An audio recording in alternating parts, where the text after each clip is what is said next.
जोरदार टाळ्या वाजून आपण त्यांचं स्वागत करूया. विनंती करतो की त्यांना नावं मार्गदर्शन करावं. दुनिया को शांति और मानवता का संदेश देने वाले तथागत भगवान बुद्ध, संत गुरु रविदास, संत कबीरदास, गुरु नानक जी, ज्योतिबा फूले जी, सावित्रीबाई फूले जी, फातिमा शेख जी सहित समाज के सभी महापुरुषों के चरणों में कोटि कोटि नमन. एक सवाल है, उस सवाल का जवाब हमें और आपको खोजना होगा. सवाल यह है कि डॉक्टर बाबा साहेब अंबेडकर जी ने अपने 4 बच्चे हमारे लिए गंवाए. माता रमाबाई को जवानी में हमारे लिए गंवा दिया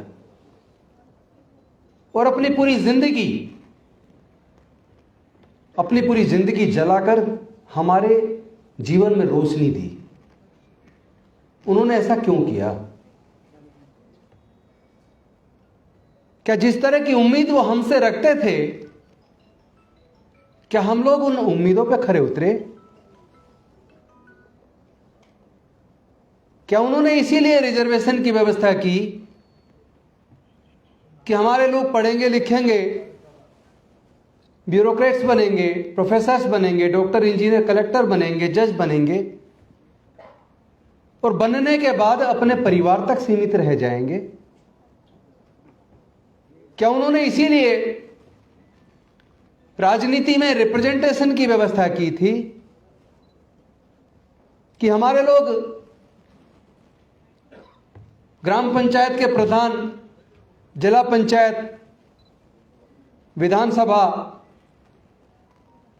या संसद के अंदर सांसद बन के, मंत्री बन के और केवल मौज मस्ती में लग जाएंगे? ये रिप्रेजेंटेशन तो इसलिए दिया था कि हमारे लोग समाज के दुख तकलीफ को और उनके हक और अधिकार के लिए संसद के अंदर और विधानसभाओं के अंदर लड़ेंगे. लेकिन क्या यह जिम्मेदारी हमारे पब्लिक रिप्रेजेंटेटिव्स ने पूरी की? जो रिप्रेजेंटेशन हमें दिया वो एक जिम्मेदारी थी, एक दायित्व था. क्या हम लोगों ने उस दायित्व को निभाया? यह सवाल हमें अपने से पूछना चाहिए. उन्होंने जो जाति तोड़क मंडल के सामने 1935 का जो भाषण लिखा, जिसमें आयोजक कुछ परिवर्तन करवाना चाहते थे, लेकिन डॉक्टर बाबा साहेब अंबेडकर जी ने कहा मैं तो एक कोमा और मात्रा भी नहीं हटाऊंगा, और वो फिर एनालिसिस ऑफ कास्ट के रूप में, एक पुस्तक के रूप में हमारे सामने आया. मैं समझता हूं इस सामाजिक व्यवस्था का इतना सुंदर चित्रण, इतना बेहतरीन रिसर्च और इस सामाजिक व्यवस्था का इतना अच्छा ऑपरेशन शायद जो एनालिसिस ऑफ कास्ट के अंदर है वो किसी दूसरी पुस्तक में नहीं मिलेगा. और जो बात वो समझाना चाहते थे वो बात उन लोगों ने तो समझ ली जिन्होंने उस सामाजिक व्यवस्था का निर्माण किया, लेकिन वो बात उन लोगों ने नहीं समझी जिनको वो समझाना चाहते थे. वो लोगों को बताना चाहते थे कि तुम देश में 88% होने के बावजूद हजारों साल से गुलाम क्यों रहे, उसके कारण क्या है. उस कारण को समझाने का उन्होंने प्रयास किया और उस बीमारी का इलाज करने का प्रयास किया. लेकिन जब वो उन्हें लगा कि इस बीमारी का इलाज होता नहीं दिख रहा, तो उन्होंने खुद उसका फिर निवारण का रास्ता निकाला. और वो रास्ता था कि जब तक जातियां जिंदा रहेंगी तब तक जातिगत उत्पीड़न भी जिंदा रहेगा. हम लोग अगर जातियों को जिंदा रखेंगे तो हम लोग जातिगत उत्पीड़न को जिंदा रखने के जिम्मेदार होंगे. वो ये बताना चाहते थे कि हमें इस पर चिंतन करना चाहिए कि ये जातियां किसने बनाई और जातियों को बनने से किसको फायदा हुआ और जातियों के बनने से किसको नुकसान हुआ। अगर केवल इस सवाल का आप लोग जवाब खोज लें तब आपको समझ आएगा डॉक्टर बाबा साहेब अम्बेडकर जी ने 14 अक्टूबर 1956 को बौद्ध धर्म की दीक्षा क्यों ली और 22 प्रतिज्ञाएं क्यों दिलवाई। लेकिन अगर इस सच्चाई को नहीं जानोगे, केवल इतना कहोगे कि मैं बाबा साहेब अम्बेडकर को मानता हूं, लेकिन बाबा साहेब की अम्बेडकर की बात को नहीं मानोगे, ना बाबा साहेब अम्बेडकर को मानते हो, ना बाबा साहेब अम्बेडकर को जानते हो, ना उनके विचार को आचरण में उतारते हो, ये गले में नीला पटका हमारे लिए क्रांति का प्रतीक हो सकता है, लेकिन ये पंचशील का पटका हमारा अभिमान और गौरव है। अगर नीला पटका भी गले में हो और पंचशील का पटका भी गले में हो और पंचशील को अपने जीवन में आचरण में उतार लें तो शायद हम डॉक्टर बाबा साहब अम्बेडकर का सपना पूरा कर सकते हैं। पर उसके लिए सच्चा अम्बेडकरवादी बनना होगा। नकली अम्बेडकरवादी बनने से काम नहीं चलेगा। इस लड़ाई को लड़ना होगा। मैंने एक विधायक रहते हुए और एक मंत्री के तौर पर, रतनलाल जी इस बात के गवाह और आप लोगों ने भी अगर दिल्ली की विधानसभा की डिबेट को सुना हो तो मैंने सामाजिक मुद्दों को हमेशा बेहद मजबूती के साथ बिना किसी डर के उठाया है।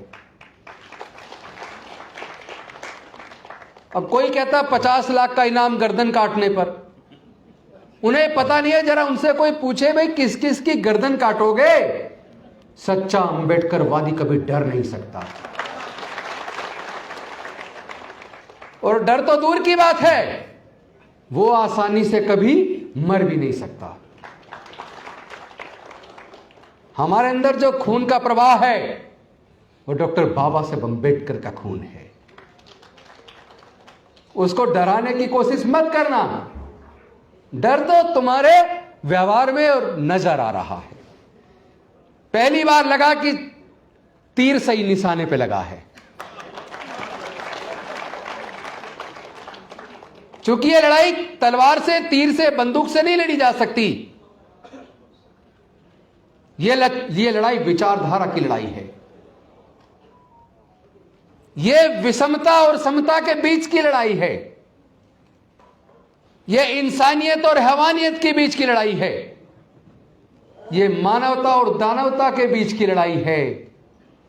एक तरफ फूले साहू अम्बेडकर की, पेरियार की विरासत है और दूसरी तरफ जातिवादी मानसिकता से पीड़ित बीमार लोगों की है।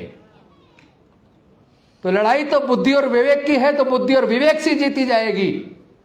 अनफॉर्चुनेटली हमारे लोग बहुत ही ज्यादा भावुक और भोले हैं। भावुकता से लड़ाई लड़ते हैं और हार जाते हैं। जब डॉक्टर बाबा साहेब अम्बेडकर आपको बुद्धि और विवेक की बात करके गए, तथागत बुद्ध ने कहा अत्तदीप भव, अपना दीपक स्वयं बनो। किसी बात को इसलिए मत मानो बड़े किसी धर्मशास्त्र में लिखी है, किसी बहुत बड़े व्यक्ति ने कही है। किसी बात को मानने से पहले पढ़ो, समझो, जानो, परीक्षण करो, बुद्धि और विवेक की कसौटी पर कस कर देखो। उसके बाद आपको लगे ये बात सही है, तब उस बात को मानो। तो फिर भावुकता से क्यों लड़ रहे हो भाई? बुद्धि से लड़ो ना। मैंने जो कल राष्ट्रपति जी को चिट्ठी लिखी, होम मिनिस्टर को लिखी, बाकी सारी अथॉरिटीज को लिखी, सुप्रीम कोर्ट को लिखी, हाई कोर्ट को लिखी, मैंने उसमें यह बात लिखी जो आपने उठाई अपने भाषण में कि ये धमकी देने वाले लोगों की इस बात की जांच कीजिए, ये पैसा इनके पास से आता कहां से है, इसके सोर्स क्या है। और दूसरी बात मैंने उसमें लिखी, इनके कौन से आतंकवादी संगठनों से तार जुड़े हैं, इसकी भी जांच होनी चाहिए। बहुत सारे बेकसूर लोग जेल के अंदर सड़ रहे हैं जिन्होंने इतनी खतरनाक बातें नहीं की, छोटी मोटी बात पे भी उनको जेल में डाला हुआ है कई कई साल से, और ये खुलेआम आतंक पैदा कर रहे हैं। ये कैसे सोच लेते हैं कि डॉक्टर बाबा साहब अंबेडकर के मानने वाले लोग आतंकित हो जाएंगे, डर जाएंगे? अरे हम डरने वाले लोग नहीं है, ये तुम्हारा डर है जो ये बोल रहा है। हम लड़ेंगे, हम जीतेंगे। इस लड़ाई में अगर कोई बाधा है तो इस लड़ाई की बाधा वो लोग नहीं है जिन्होंने जातिवादी वर्णवादी व्यवस्था को बनाया। इस लड़ाई में अगर कोई बाधा है तो हमारे अपने समाज के लोग हैं। मैं स्पष्ट कह देना चाहता हूं, जाति उन्होंने बनाई, जाति से उन्हें फायदा हुआ, वो जाति को जिंदा रखना चाहते हैं। हमें हजारों जातियों में बांट दिया और हम भी जाति को जिंदा रखे हुए हैं। जातियों को बनाए रखोगे तो फिर जीतोगे कैसे? अरे आपको अगर मेरे शब्दों में जरा सा भी झूठ नजर आए तो राजेंद्र गौतम की गर्दन काट देना। जितने दलित बहुजन है, जरा सबके ब्लड के नमूने लेकर अच्छी से अच्छी लैब में जांच करा लो तो डीएनए से पता लगेगा हमारा खून एक है। अगर हमारा खून एक है तो फिर आपस में रोटी बेटी का रिश्ता करने में दिक्कत क्यों है? हम लोग टुकड़ों में क्यों बटे हुए हैं? अपनी लड़ाई को टुकड़ों में क्यों लड़ रहे हैं? अगर एकजुट हो गए तो लड़ने की जरूरत ही नहीं पड़ेगी।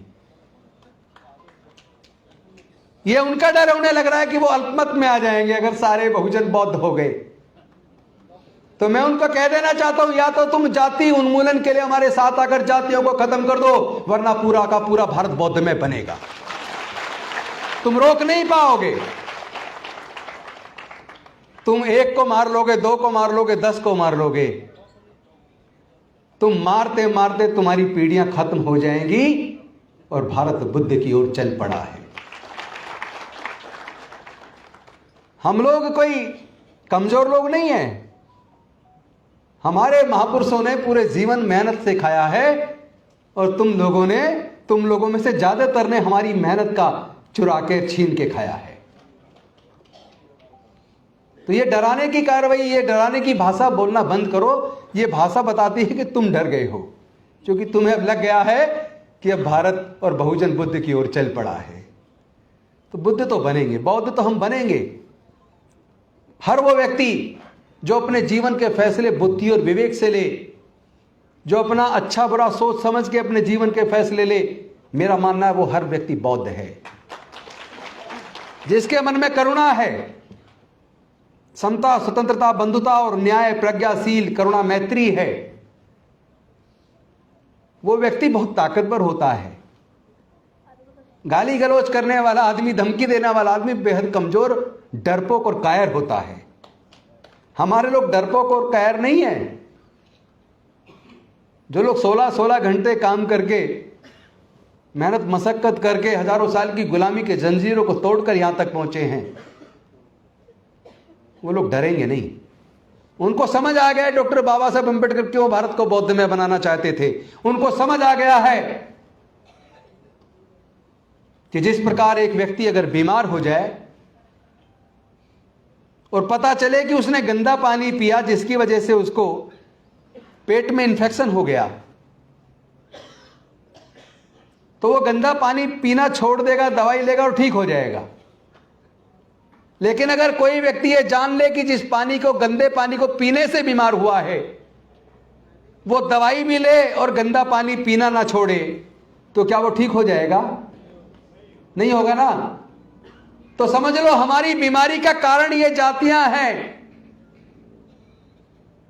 हम उत्पीड़न से छुटकारा भी चाहते हैं और जाति भी नहीं छोड़ना चाहते, तो कभी छुटकारा मिलने वाला नहीं है।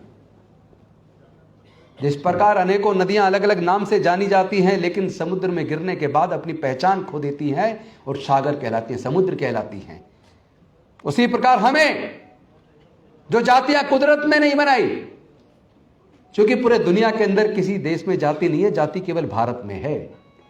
यह वर्ण व्यवस्था केवल भारत में है। कोई आदमी गंभीर रूप से बीमार हो जाए और डॉक्टर कहे कि भी तुम्हारा बड़ा ऑपरेशन होना है, 10 यूनिट ब्लड चाहिए, आपकी जान तब बचेगी बड़े ऑपरेशन से, लेकिन 10 यूनिट ब्लड का इंतजाम करो। मुझे पूरे दुनिया में केवल एक एग्जाम्पल दिखा दो जिसका ऑपरेशन होना है, जो पीड़ित है वो ये कहे मुझे केवल ब्राह्मण का या क्षत्रिय का ब्लड चाहिए। तो जब जान बचानी है तब तो ब्लड चाहिए, तब ब्राह्मण का, क्षत्रिय का, हिंदू मुस्लिम का, सिख का ब्लड नहीं चाहिए, इंसान का ब्लड चाहिए ना, क्योंकि जानवर का ब्लड इंसान को चढ़ नहीं सकता। इसका मतलब कुदरत ने तो सबको इंसान बनाया और चालाक इंसानों ने हमें हजारों जातियों में बांट दिया।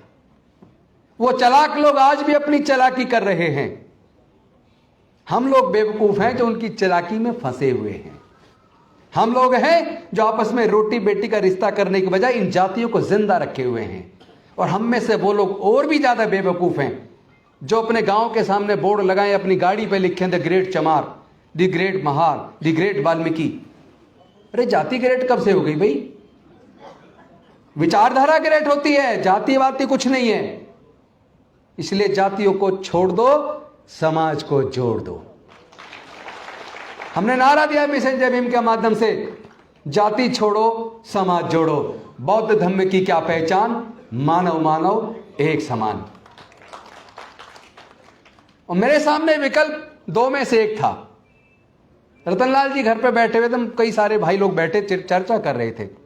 किसी मुद्दे पर हमारे विचार में थोड़ा सा मतभेद भी था, लेकिन जब बुद्ध ने कहा बुद्धि और विवेक से फैसले लो, तो हमने बुद्धि और विवेक का इस्तेमाल किया। नजरिया अलग हो सकता है, 7 जज कहते और 6 कहते हैं ये होना चाहिए, 7 का मान लिया जाता है, 6 का नहीं माना जाता। लेकिन दोनों अपने जजमेंट के लिए रीजनिंग देते हैं। Being an advocate I know it. दोनों पक्ष के जजेस अपने अपने जजमेंट के फेवर में लॉजिक देते हैं, रीजनिंग देते हैं। तो रीजनिंग अपनी अपनी है। मुझे दो में से एक बात चुननी थी, या तो मैं अपने समाज के हक अधिकार की लड़ाई को लड़ने के लिए डॉक्टर बाबा साहब अम्बेडकर के रास्ते पे चलूं, या फिर मैं जैसे लोग जिंदगी भर मंत्री बने रहते आए तो मैं भी फिर मंत्री बना रहूं। मुझे लगा कि मुझे अपने समाज के हक अधिकार की लड़ाई को लड़ने के लिए डॉक्टर बाबा साहब अम्बेडकर के रास्ते पे चलना चाहिए, इसलिए मैंने वो रास्ता चुना, इसलिए मैंने रिजाइन किया। जो लोग 22 प्रतिज्ञाओं की ऊपर की 3-4 प्रतिज्ञाओं का विरोध कर रहे हैं, मैं सच बता रहा हूं, विरोध करने वालों ने 22 प्रतिज्ञाओं को पढ़ा नहीं होगा। जिस दिन पढ़ लेंगे ना, उस दिन उनके दिमाग के जो अंदर जो कीचड़ जमी है वो साफ हो जाएगी। जब थाने के अंदर पूछताछ के लिए मुझे बुलाया, एसएचओ ने जो जो सवाल लिखे, मैंने उन सवालों के जवाब दे दिए। उसके सवाल पूरे हो गए। मैंने कहा भाई आपके सवाल और कोई है? कह रहा जी और कोई सवाल नहीं है। तो मैंने कहा फिर मैं चलता हूं। कह रहे नहीं 1 मिनट रुको, मैं डीसीपी से बात कर लूं। उसने डीसीपी से बात की। डीसीपी ने कहा कि ये जो जवाब इन्होंने दिए हैं सवालों के, मुझे लेके आ जाओ। एसएचओ कहने जी आप थोड़ा यहां बैठो, चाय वाय पियो, मैं जरा ये बयान डीसीपी को पढ़वा के आता हूं। मैंने कहा भाई टेक्निकली इतना दुनिया आगे बढ़ गई है, व्हाट्सएप कर दो, पढ़ लेंगी। उन्होंने फिर डीसीपी को फोन किया, उन्होंने कहा नहीं नहीं आप लेके आओ। मैं तो समझ रहा था कि डीसीपी नहीं बुला रहा, ये तो बेवकूफ बना रहा है, हमें बेवकूफ समझ रहा है, पर हम बेवकूफ नहीं है। बेसिकली बीजेपी का मुख्यालय वहां से करीब 5 किलोमीटर दूरी पे था, दीनदयाल उपाध्याय मार्ग पर, जहां बीजेपी के बड़े नेता और उनके वकीलों की फौज बैठी हुई थी। वो वहां गए, उन्होंने सवालों के जवाब पढ़े और पढ़ के देखा यार ये तो सारी इतनी तार्किक बात है, इसका तो कोई हमारे पास भी जवाब नहीं है। तो उन्होंने 3 जवाब और एसएचओ को लिख के भेजे कि ये और पूछ लो। एसएचओ वापस आए। मैंने कहा भाई आ गए? हाँ आ गए। मैंने कहा बताओ क्या क्या सवाल है? 3 सवाल में से मैंने 2 के जवाब देके जो तीसरा सवाल था वो मैं आपको बताना चाहता हूं। उनका क्वेश्चन था क्या ये 22 प्रतिज्ञाएं जो 14 अक्टूबर 1956 को डॉक्टर बाबा साहब अम्बेडकर जी ने उस वक्त अपने लाखों अनुयायियों को दी थी और उस वक्त दोहराई गई थी, क्या ये 22 प्रतिज्ञाएं आज भी उतनी ही प्रासंगिक हैं जितनी उस वक्त थी? मैंने लेके 56 से बाद का, चूंकि 56 तक तो बाबा साहब का हो गया, 56 से आज तक की जितनी बड़ी घटनाएं हमारे साथ उत्पीड़न की घटी हैं उनका हवाला देते हुए और जितेंद्र मेघवाल इंद्र मेघवाल का, हाथरस की बेटी का, प्रतापगढ़ में मूर्ति छोड़ने पे हत्या का सारी घटनाक्रम देते हुए, और पुरी के, जगन्नाथपुरी के मंदिर की घटना है कि राष्ट्रपति रहते हुए रामनाथ कोविंद जी को भी मंदिर में घुसने नहीं दिया कि तुम राष्ट्रपति हो लेकिन दलित हो इसलिए मंदिर में नहीं घुस सकते। इस सारा हवाला देते हुए मैंने कहा इन परिस्थितियों से प्रतीत होता है कि जो परिस्थितियां उस वक्त थी वो खत्म नहीं हुई है। इन 22 प्रतिज्ञाओं की प्रासंगिकता आज भी उतनी है। उसके बाद तो फिर वो फंस गए, उनके पास जवाब नहीं है, क्योंकि इसका जवाब केवल बौद्धमय भारत है। भारत तो बुद्धि और विवेक से चलेगा, भावनाओं से नहीं चलेगा। और भारत किसी के बाप की बपोती भी नहीं है। वो हत्या कर रहे हैं, वो तो घड़ा छूने पर आज भी हमारे बच्चों की हत्या कर रहे हैं, वो तो मंदिर में घुसने पर, मूर्ति छूने पर आज भी हमारे भाइयों का कत्ल कर रहे हैं। मतलब आप हमारी हत्या करते आ रहे हो हजारों साल तक, उस दर्द का तुम्हें एहसास नहीं है। और हमारी 22 प्रतिज्ञाओं से तुम्हें दर्द हो गया। अगर ये तुम्हें दर्द हो रहा है तो जब तक तुम जातिवाद को जड़ से खत्म करने के लिए हमारे साथ नहीं आते, ये दर्द हम तुम्हें बार बार देंगे।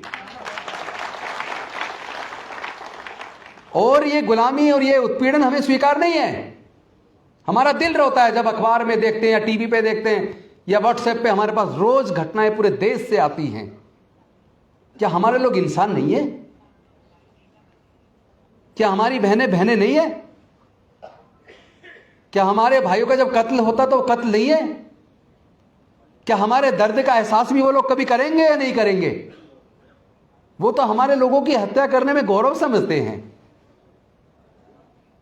ये चलने वाला नहीं है। हम मर सकते हैं, किसी कीमत पर झुक नहीं सकते। हम लड़ेंगे भी और जीतेंगे भी। और जो रतनलाल जी कह रहे थे ना कि केवल शांति और मानवता से काम नहीं चलेगा, यह काम लाठी डंडे और गोली से भी नहीं चलेगा। क्योंकि मेरा यह मानना है, मैं बाबा साहब को मानता हूं, तथागत बुद्ध को मानता हूं, फूले साहब अम्बेडकर की विरासत को आगे बढ़ाने का मेरा संकल्प है। यह लड़ाई हथियारों से नहीं लड़ी जा सकती, क्योंकि यह लड़ाई विचारधारा की है। इसे विचारधारा से लड़ना होगा, भावनाओं से नहीं लड़ना होगा। बस एक ही तरीका, बहुत आसान तरीका है। लठ जलाने की जरूरत ही नहीं है, खून बहाने की भी जरूरत नहीं है। केवल डॉक्टर बाबा साहब अम्बेडकर के संविधान पे चल जाओ। जातियों को छोड़ दो, समाज को जोड़ दो। जब ये समाज पूरा एकजुट होकर बौद्ध में भारत बनेगा तो पूरी दुनिया के बौद्ध देश हमारे साथ खड़े हो जाएंगे। और बहुजनों में से आधे भी अगर बौद्ध बन गए, आधे भी, तो भारत के अंदर 50 करोड़ लोग जब बौद्ध होंगे तो अल्पमत में कौन होगा? कौन होगा अल्पमत में? वही होगा जो हमें डराने की कोशिश कर रहा है। एक्चुअली वो हमें नहीं डरा रहा, उसका डर उससे ये खामे खा कि उसे पागलपन के दौरे पड़ने शुरू हो जाते हैं ना। ये हमारे संघर्ष की जीत है। मैं इसे अपने संघर्ष की जीत मानता हूं कि पहली बार आरएसएस चीफ को आके ये कहना पड़ा कि अब वर्ण व्यवस्था और जातिवाद खत्म होना चाहिए। अब ये तय समाज को नहीं करना चाहिए कौन घोड़ी पर चढ़ेगा कौन नहीं चढ़ेगा। सबके जलाशय, मंदिर, कब्रिस्तान एक होने चाहिए। ये पहली बार आरएसएस ने बोला है। ये आपकी विचारधारा की और आपकी एकता की जीत है। ये डॉक्टर अंबेडकरवाद की जीत है। इसको अभी और आगे बढ़ाना है, क्योंकि अभी तो केवल मन में नहीं है, जुबान पे आया है। अभी उन्हें मन में भी स्वीकार करना पड़ेगा। अगर भारत को वही गौरव लौटाना जो तथागत बुद्ध के समय पर, सम्राट अशोक के टाइम पर पूरा भारत बौद्ध में था, तो भारत को बुद्धि और विवेक से चलना होगा, भावनाओं से नहीं।